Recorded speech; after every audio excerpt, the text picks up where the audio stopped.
We're going to talk through the sugya of elu vElu. Elu vElu is just the most famous phrase that comes from the sugya, and therefore becomes the title, or the way it's often referred to, but it is found in the Talmud Bavli, Masechet Eruvin, Daf Yud Gimel, Amud Bet. Okay, here's our story. Now there are, as you've seen, there are two parts to this sugya. There is the story and then the discussion of the story. We will kind of look at them separately. First, the story. Amar Rabbi Abba Amar Shmuel. So Rabbi Abba says that Shmuel said, or in the name of Shmuel. Right? He is reporting a teaching that he learned from his teacher. But both of them are Amoraim. And here's the story. Shalosh shanim nechlaku Beit Shammai uBeit Hillel. Beit Shammai and Beit Hillel argued, debated for 3 years. And as the note on the worksheet tells you, they were debating for 3 years about one very specific law. Which law it is not really relevant, but they were debating about one particular law for 3 years. Halalu omrim halacha kamotenu, v'halalu omrim halacha kamotenu. These say halacha kamotenu, and those say it, meaning each side. Halacha kamotenu, halacha can be a general term for law generally, but in this context, the law, in this particular case, on this question, follows our view, should be established in accordance with our opinion. Right? So these are saying the law follows us, these are saying the law follows us. Okay, 3 years. Yatz'a bat kol. A bat kol emerges. Right? It's a heavenly voice, so there's no mouth to go with the voice. Right? It emerges from nowhere, from the heavens. Right? You imagine, the loudspeaker or something coming out of the clouds. And it says, Elu v'elu divrei Elohim Chaim. Elohim Chaim is just the living God, just kind of a name for God. These and these are the words of God. These and these, of course, referring to the words of Beit Hillel and Beit Shammai. Ve halacha k'Beit Hillel. So these and these are the words of the living God, and the law follows Beit Hillel. So they're arguing for 3 years. Each says, I'm right, I'm right, I'm right, I'm right.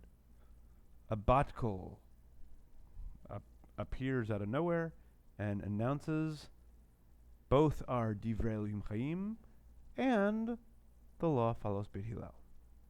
Obviously, one of the questions we have is, how do those two statements work together? How do we understand them in light of each other? How can one be true if the other is true? And the second question we have is about the bat kols getting involved. Why does the bat kol get involved? Why now? So each side insists they're right.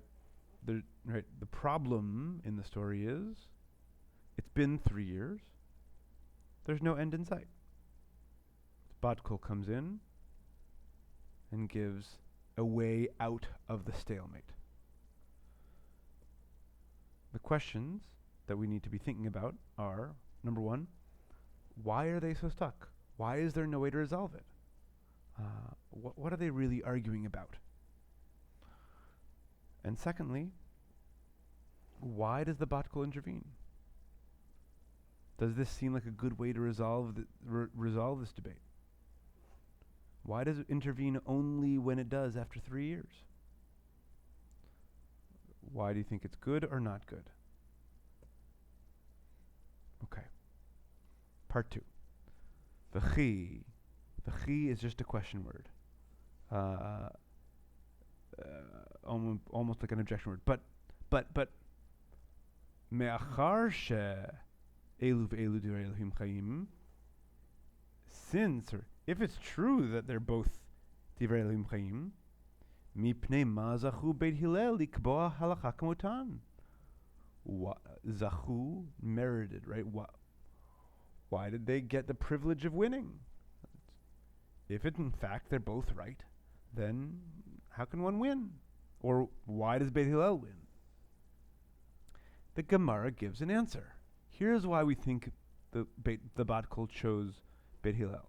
I want to emphasize and remind you, this is not the Bat Kol answering the question. This is the Gemara theorizing about why the Bat Kol took this position.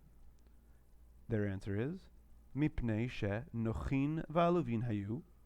Number one, they were gentle and humble, personal qualities. V'shonin divrehen v'divrei Beit Shammai. They teach their own view and the view of Beit Shammai, meaning they don't seek to suppress or hide the opposing view. V'la'od ela, and not only that, but and even more so, shemakdimin divrei Beit Shammai le divrehen.